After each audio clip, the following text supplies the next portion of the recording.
Okay. Okay. And we are recording. So hello everybody, how's everybody doing? And this is Jeff Verlotta, and I am Strategic Account Manager for Classic Vacations based in the beautiful sunny state of Florida.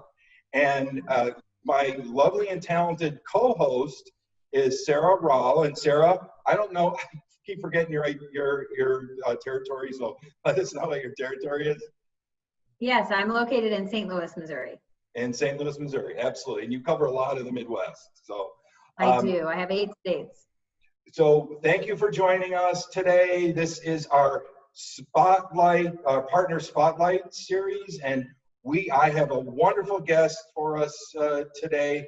You guys probably know him. He's an industry veteran, and it's Tembe from AIC Hotel Group. So Ash, thank you for joining us. We really appreciate it. So I wish I had one of the funky backgrounds like you guys had. I'll get one next time. You know, we're trying to, to be fancy here and got the whole world and the classic vacations here. So, Ash, we understand it's kind of a unique world that we're living in nowadays. So, again, this whole thing, we want to kind of keep this light, and we're going to kind of go, if you give us a few minutes, tell us a little bit about the products, a little bit about what's going on at AIC Hotel Group, and then we're going to get a little close up and personal after that too. So, sure. So it's all yours. All right. Well, I mean, I think obviously, there's a lot of words out there. What's happening? It's unprecedented and all that stuff. I'm not going to get into those words because everyone knows them. But I think what we've been doing as AIC Hotel Group has been really travel agent focused. I think it's been great for us to be so heavily, booked by travel agents. The travel agents are our lifeline. So when this went down for us, it wasn't so hard in the sense that we had someone to talk to see how we can hold the group, save the group, move the group, move it to a different hotel, different country, whatever. We had a lot of flexibility. And because of our brands, we have the Hard Rock brand, which is, all over Mexico and Dominican Republic. We also have Unico and Riviera Maya. We have the Eden Rock. We have the new Nobu hotels, which just opened in Chicago. We have one in Miami and also Los Cabos. We had a spread of hotels that we can give people a lot of options to. And we just tried to work as closely as we can with our tour operator partners. We've really gotten to know your group desk really well at Classic Vacations. And I think for us, that focus on the travel agent and our partners, the tour operators, it's worked. We just have to communicate to help that travel agent save the booking, move the booking, keep that income coming in. And we know we're great group partners with you guys, and overall, you guys are such great partners with us. You've got an amazing team out there too. We work really closely with your team out there, and I know Dan in my territory. I work with Dan really closely. Great guy, very well respected in the industry, and I know throughout the whole United States, you got a really, really great team, and we appreciate the partnership that we have with you guys. So yeah, they're great. I'm hearing great things about the new Cabo properties, the Hard Rock in Cabo and the Nobu in Cabo. Can you give us maybe a little bit on what's new and a little bit about that? Because I'm hearing wonderful things about those properties. Yeah, so I think, we'll go with Hard Rock first. And what makes Hard Rock really special for us is that is the first Hard Rock we've ever built. All the other ones were converts from other brands. So we were able to work with the Hard Rock International brand. We know what worked at other hotels, what doesn't work. And I really believe we came up with the ultimate Hard Rock. It is fun. It is upscale. It is, it's just very different. It's got a very contemporary, sleek look. The pools are set up perfectly. I mean, it's just like everything we've learned. And you have to understand the Hard Rock brand is different because it has that nightlife element. It has that very social element, pool bars and music. You have to design around that. And we were able to do that. And I think that's why when people get there, it looks fantastic, but then the vibe is even better. So that hotel's been great. And then right next door, we started a new partnership with a brand called Nobu. And, everyone knows the Nobu restaurants. They're very well known, globally known. And we kind of like the vibe and feel of the restaurant. It's something different. It's something, as they say, cool and hip. And we thought that would be a great brand to partner with. Just like Hard Rock is a great brand to partner with, Nobu's been amazing because you already have the name recognition. Travel agents don't know what it is, but when they get there and they see it, they're like, wow, this is really amazing. That hotel, I think, will win some architectural awards. It's just really well done. The finishes are very high end. And it's got a Nobu restaurant that looks like the restaurant in Malibu, which most people can't get into. So here's your opportunity to actually have a Malibu experience right in Cabo. Yeah, I was fortunate enough to be out there right after it opened last year and see both properties. They're beautiful. One of my favorite restaurants is Nobu. I've been lucky enough, we go to the one in Oahu, there's the one in Honolulu, and it is truly a culinary experience from walking in the door. It really is, and I can imagine that's carried on throughout the hotel. So, and with an ocean view, which I think with an ocean view, spectacular. I mean, imagine, usually we're in a city. So, okay, that's great. Let's get a little up and close and personal here, and let's. And everybody's really interested in, what everybody's doing at this time period. But I have a question, and Sarah's going to ask you a couple questions too. And okay. This is all off the cuff here, but we know you've got a lot of great destinations that you go to. But when you yourself personally go to a destination off property, do you ever go anywhere? Do you have a recommendation of whether it's in Mexico or DR or Cabo, wherever you're going, someplace off property, kind of a go-to for you, or a restaurant, bar, or something like that? We'd love to hear. It really depends on the destination. We try to find, and if you were to talk about the hotels, like Punta Cana, I think is just so fun on the property. There's really no reason to leave it. I think when you start going to some of these other hotels, you have great Mexican towns that you can take advantage of. And I think it's just a different places. I found a great place in Playa del Carmen where they serve Bohemia beer at the exact perfect cold temperature. So I try not to miss that. We found some really cool places, all over Mexico. I think Mexico is a very safe place to go off the property. Great experience, great food, great service. I couldn't give you one place because I think we try different things all the time. I'll give you a great example. In Puerto Morelos, there's a place called Único. It's not a hotel. It's a beach bar. Super simple, really laid back, great margaritas, cold beers, great food. And you just find these little spots all over Mexico. And that one's great because it's called Único, same as our hotel. Perfect. And, yeah, there you go. It's just, it works. So Awesome.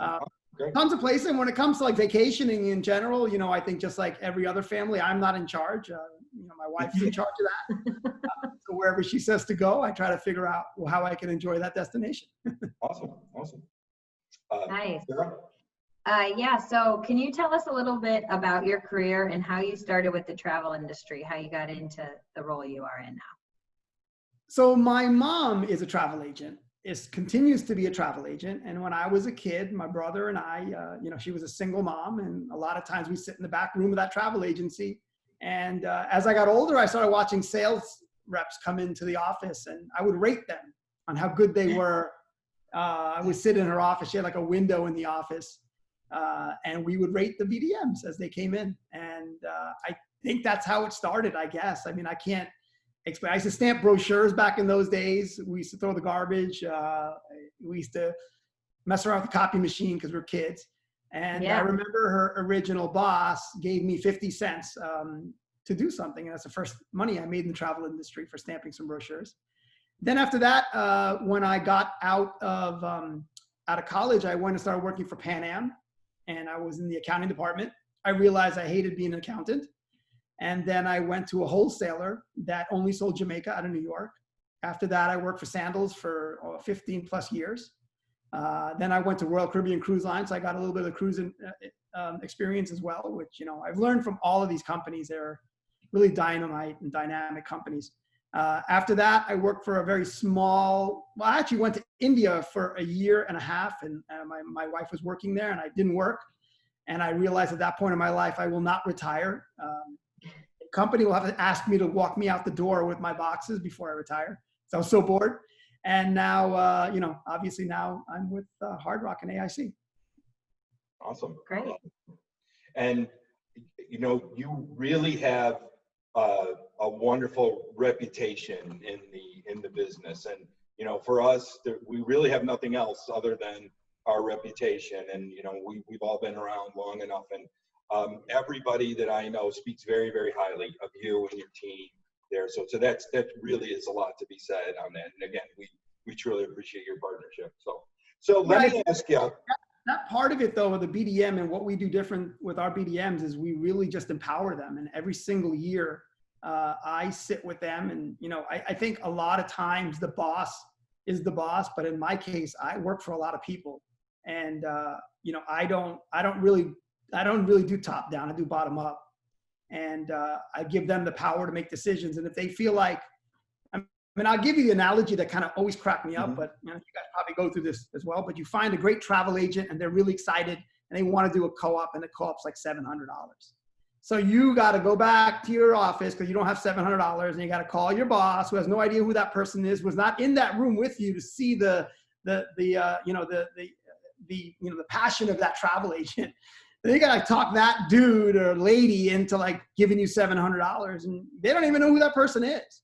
So we kind of just look at that model and say, like, what does Ash know? I mean, he doesn't even know the person. He didn't walk in that office. I'm the one who got in the car, drove. I drank soda, and I ate out of a lunchbox to go meet this agent who wants to do this, and he's going to make a decision on it, and it doesn't make sense. So we take all those little scenarios, and when a BDM knows the decision is right, we come back later on and say, these are the decisions in 2019 that we wanted to make, and we just give them the power to do that, and we do it every year. More and more and more.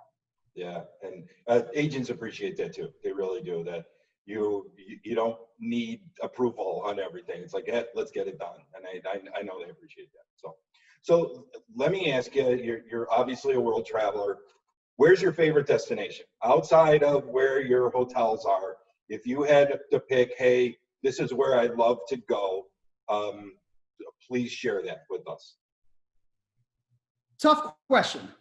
And the reason for that is I do like to experience different things. And, you know, I think that there's not one destination I would say that I would only go to over and over again. I will tell you there's something I like to do in each destination, and that is to learn about their local, I would say liquor, if you want to call it that. I don't want to, you know, I'm big into learning about all the wines from the different regions. I've done wine school in Rome. I've done wine school in Saint Emilion.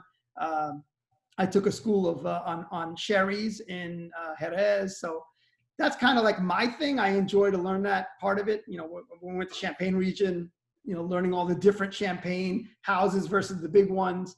That's my part of it, because I actually, you know, at the end of the day, have not really hated being home this long. It's been okay for me. I travel so much that when I do travel, I need to find something that keeps me excited. And packing a bag does not. Staying in another hotel does not, for most cases. So those little things are what I kind of look for. And we found some cool ones, and it's great. That's great. We all love that. Yeah. Whatever the logo. No destination. You know, if the destination has a good wine, I'm willing to go there. Of course.